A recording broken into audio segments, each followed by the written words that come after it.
что поднялось в быстрорастущей заречной части столицы Таджикистана, сразу же бросается в глаза. К этому дню таджикские артисты вынесли на суд зрителей премьеру нового представления. Профессиональное цирковое искусство Таджикистана совсем молодо. Оно родилось 8 лет назад. В 1970 году состоялось первое представление. Оно называлось «Караван с Памира».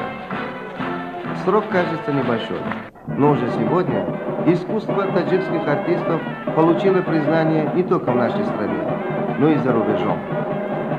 Повстанцы Горной Республики выступали на аренах Польши, Дании, Испании и многих других стран мира. И по-прежнему в программе достойное место занимает искусство дарбозов, канатоходцев, маскарабозов, клоунов, виртуозных таджикских наездников. Украшением программы стал номер «Дрессированные верблюды» заслуженного артиста Таджикистана Пирназара Юсупова. Они у нас бегают быстро по команде дрессировщика, галопом, рысью, ложатся, встают, танцуют вальс, танцуют и ряд других танцев национальных. И также в номере участвует ряд номеров с верблюдами.